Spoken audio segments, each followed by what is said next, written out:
Why do I talk so much about healthy living, about healthy habits?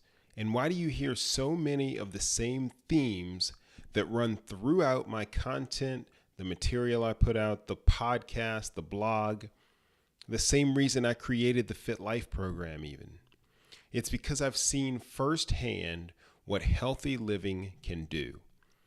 And more importantly, and unfortunately more frequently, I've seen what happens when we neglect some of the basic things that can prevent deadly diseases. And even for those things that won't necessarily kill you, but make your quality of life difficult, a lot of it is preventable or treatable without medication by simply improving your habits. Hey, I'm Coach T. This is the TD Fitness Podcast, episode number 42.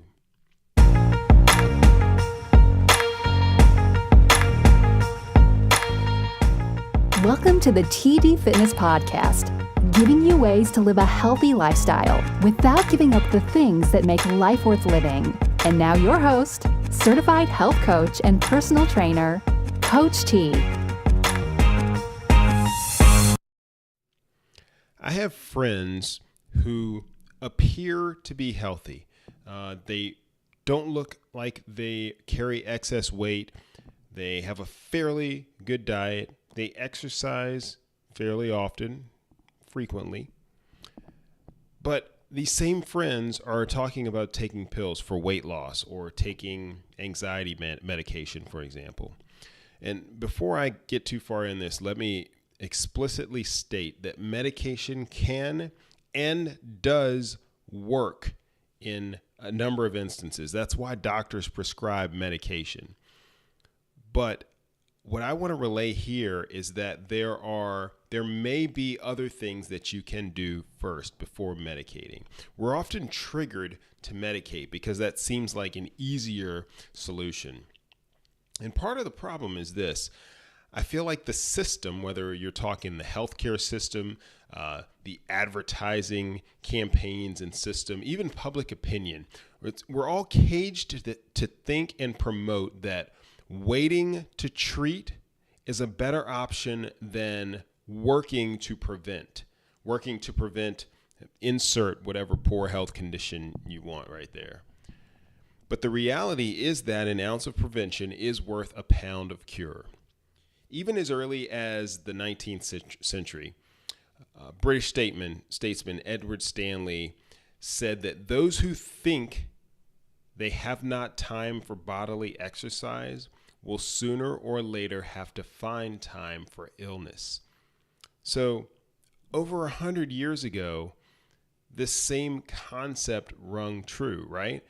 And what I offer here in this episode is that healthy habits have preventative properties when it comes to your risk for disease, and those same healthy habits can be effective treatment methods as well. So what if we lived healthier to address some of these conditions? My goal for you in this episode is that you seek first to address your symptoms by assessing and changing your lifestyle habits for the better. And I'm going to take a slightly different approach because as I started out, I said that a lot of the themes in my episodes are recurring because I feel like there are so many things that are at the bedrock, at the foundation of healthy living and a healthy lifestyle. But instead of talking about why healthy living is good for you, I want to look at individual conditions and talk about how these can be managed or prevented through avenues that don't include medication and that do include healthy eating, exercise, and a positive mindset. And I want to start with anxiety and depression. And let me reiterate that some of these conditions and disorders have other factors that play a very large part in your risk for having them. Things like family history, for example, past and current mental trauma, stressful lifestyles, a host of other things. Again, the point here is simply to show how healthy habits can help in ways that you may not have thought of. So when it comes to anxiety disorders, they're actually the most common mental illness in the United States, affecting just under 20% of the population every year.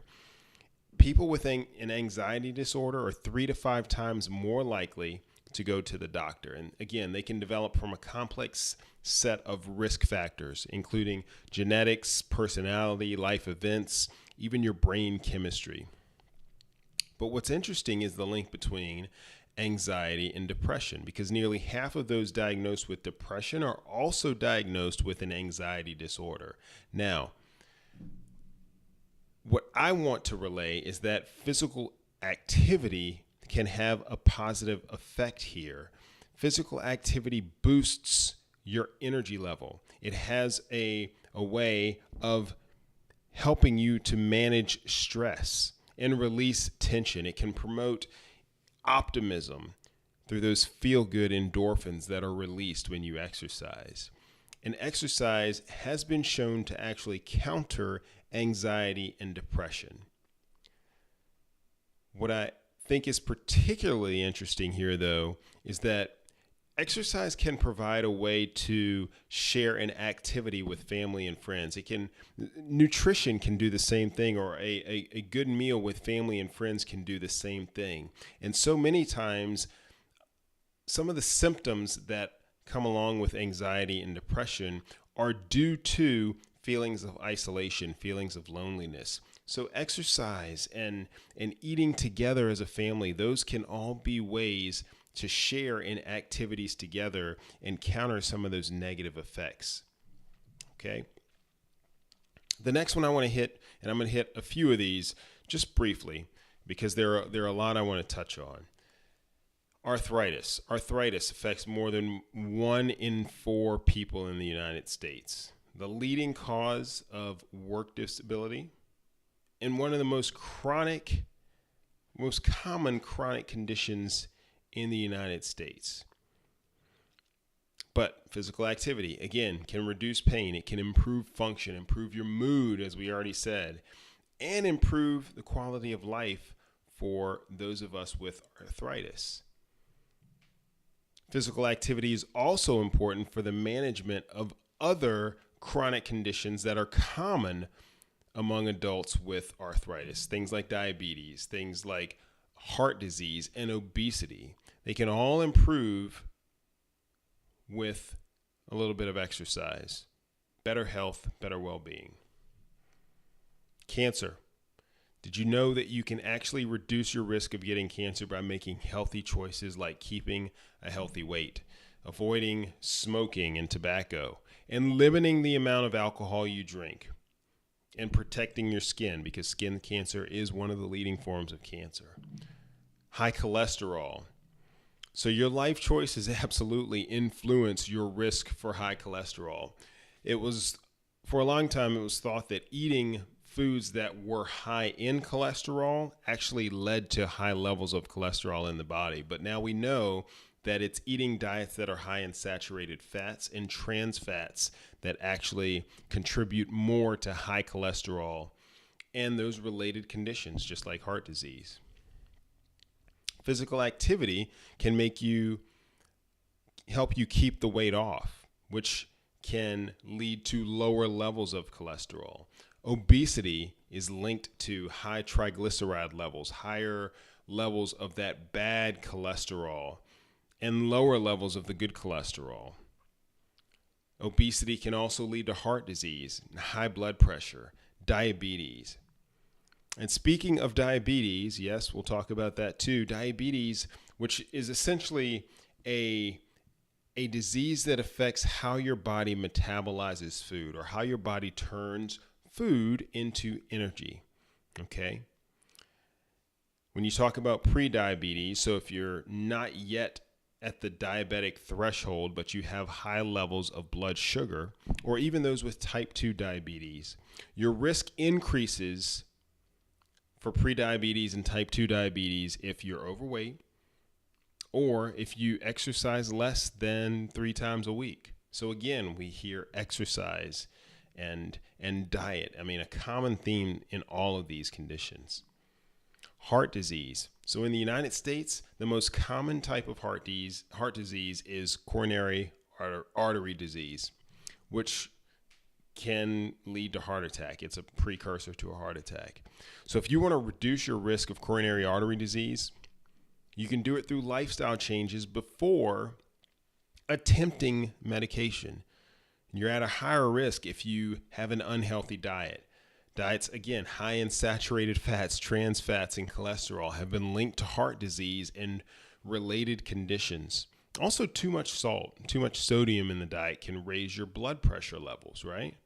Physical inactivity, not getting enough physical activity and exercise can lead to heart disease. It also increases the chance of those other things that go along with it: obesity, high blood pressure, high cholesterol, diabetes. Obesity, basically, and when you're carrying excess body fat, right? Obesity is linked to those higher levels of bad cholesterol and triglyceride levels as well. You see how all of these things are intertwined? None of them really comes in singleton. So in addition to heart disease, obesity can also lead to high blood pressure and diabetes. In episode number 36, I talked about alcohol consumption. The title of that was Alcohol Consumption, the Good, the Bad, and the Bubbly. So drinking too much alcohol can raise blood pressure levels and your risk for heart disease as well, and also increases, guess what, the levels of triglycerides, and which is a form of cholesterol. And tobacco use. Tobacco use increases the risk for heart disease and heart attack. Cigarette smoking, nothing good can come from that, right? But again, when we turn to physical activity, which helps to improve your circulation, that reduces the risk of heart disease. It helps you keep your weight under control, right? It helps in the battle to quit smoking. There have been studies that show that. And it improves your cholesterol. So again, physical activity comes in and can actually help with some of those symptoms or some of those precursors and things that come along with heart disease. Hypertension, high blood pressure, right? The leading cause for death for Americans. It's often called the silent killer because it doesn't really have warning signs or symptoms. You may not know that you have high blood pressure unless you know how to take your blood pressure or you go to the doctor and they take your blood pressure. But high blood pressure increases the risk for heart disease and strokes. If you think back to episode number 19, where I did the popular diets of 2018, the DASH diet came in number one. It's been number one for years. DASH is the dietary approach to stop hypertension. It's essentially a way to eat smarter. It provides kind of just your basic healthy eating diet.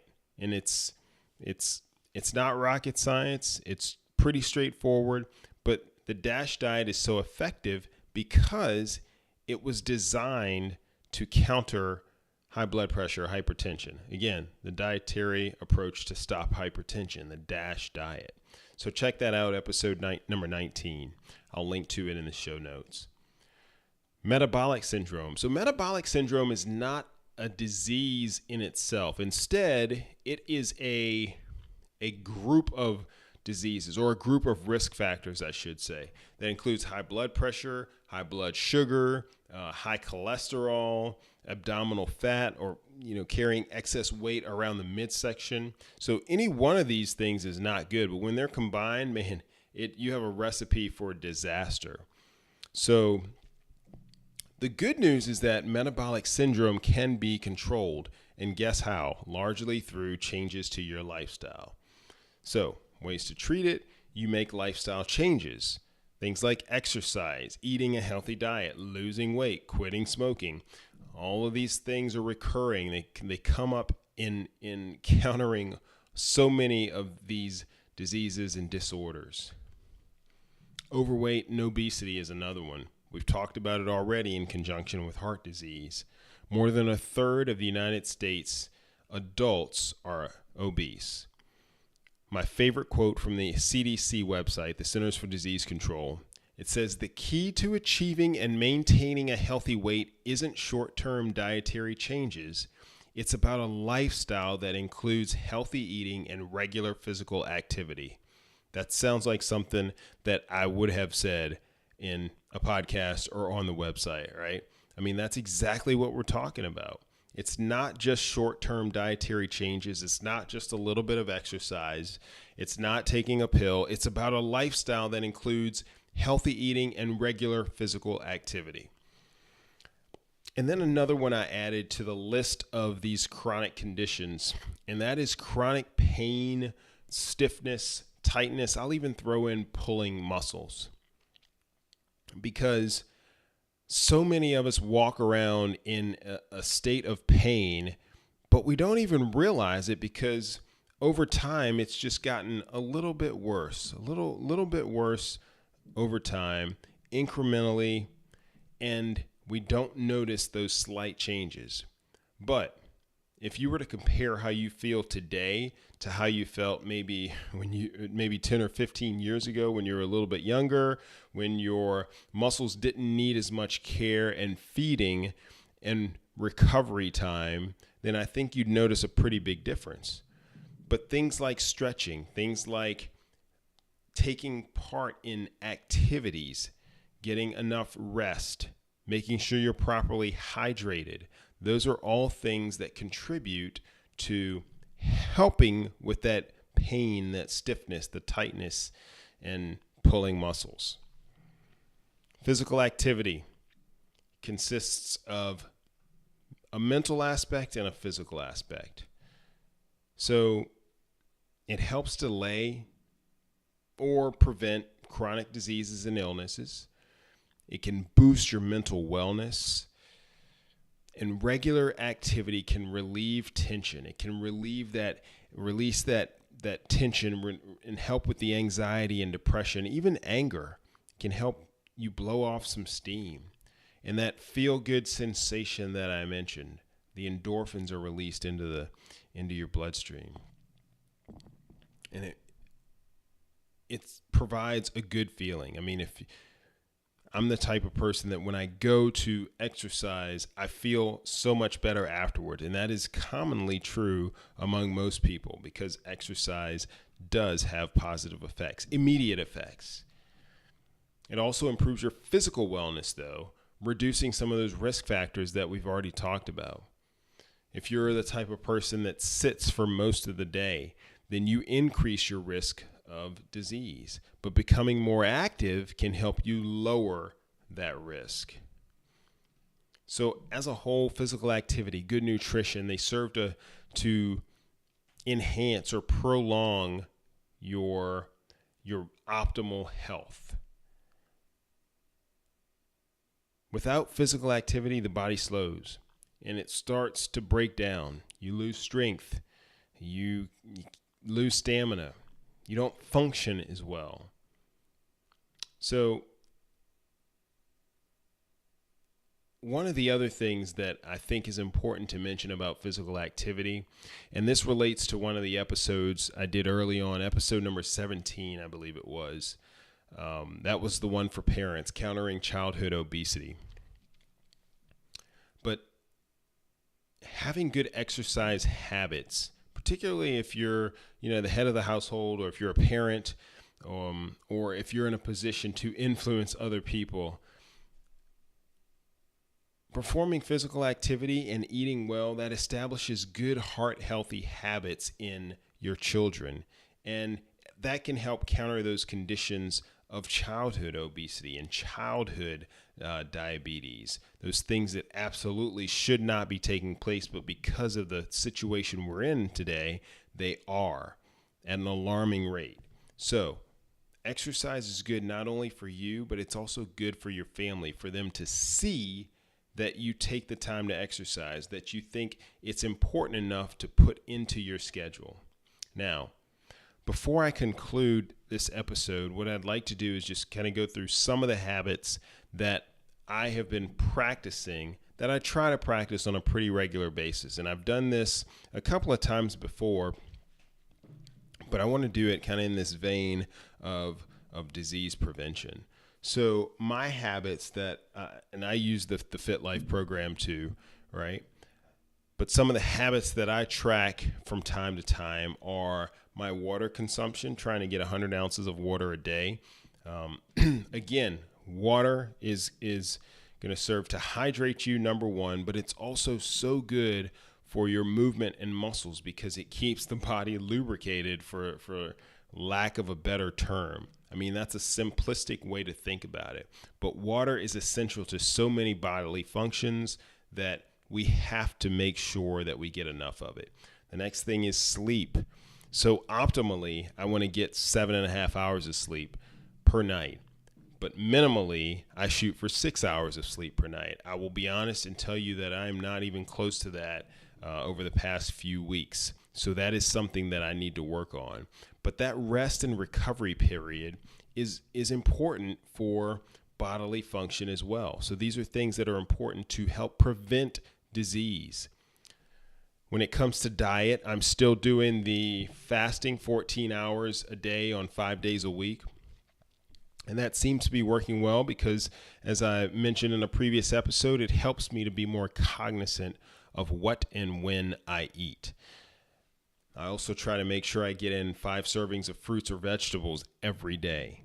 Okay? Again, goes back to the healthy diet and the disease prevention. Exercise 4 days a week. I'm pretty good with that one. Sometimes it's hard with busy schedules, but in listening to so many of the things that we've gone through already in this episode, you know that exercise is important in encountering just about every single one of those things that we mentioned. Stretching to counter the constant stiffness, the tightness, making sure that you have adequate and proper range of motion, because mobility has to precede stability. That's a quote from Gray Cook in his movement book, meaning you need to be able to move throughout the required ranges of motion before you start to exercise in a way that's going to challenge you significantly. You want to make sure that you're not going to do more harm than good because you have a limited range of motion. And then finally, the one that always gets me, and that's sweets. I try to limit that to 1, maybe 2 servings a day. Things like sugary drinks like sodas, or sugary desserts like a cake or something like that. So I try to limit those things because I know that, number one, that typically replaces something that is healthier for me in my diet. And number two, it's so easy to overindulge in those types of things. So those are the habits, some of the habits that I feel are important in my life. Now, they may be different for you, and you may have different goals for accomplishing each one. Maybe you don't shoot for 100 ounces of water, for example. That's a lot of water, particularly if you're, a smaller female, for example. Maybe you don't try to get 7.5 hours of sleep per night. I mean, that can be a lot for some people, depending on your schedule. Maybe exercising 4 days a week, you're just not quite there yet, and that's fine too. But wherever you are, there's always a way to improve on that. So hopefully what you've taken away from all of this is yet another example of how healthy habits, healthy living, that can and should be your first attempt at alleviating pain and alleviating disease. But it starts, again, with healthy habits and doing those things consistently. All right? So let's not always be triggered to take medicine. Again, I defer to your physician, your doctor, on your specific situation. But the point is that there are many benefits to be gained when it comes to practicing healthy habits. So before I sign off, I want to remind you that the show notes are on the website at tdfitness.net/042. I want you to listen, watch, read, find all of the references there you can, because it's all there on the show notes page for episode number 42. And now, a quick word about the Fit Life program, a tool that I think can help you implement so many of these healthy habits that we've talked about. Thanks for tuning in. Have a blessed one. Coach T, out. Why did I create the Fit Life program? I wanted to provide something that wasn't just for weight loss, not just for feeling better, not even just for better health. I wanted a more complete solution. And I also wanted to make it sustainable.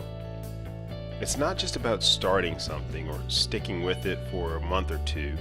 Healthy living, which includes fitness, nutrition, and a healthy mindset, is about practicing healthy habits consistently. Not all the time, because no one is perfect, but practicing those healthy habits more than you are right now. That's how change begins, and that's how healthy living continues. Find out more at fitlifeprogram.com or tdfitness.net/fitlife.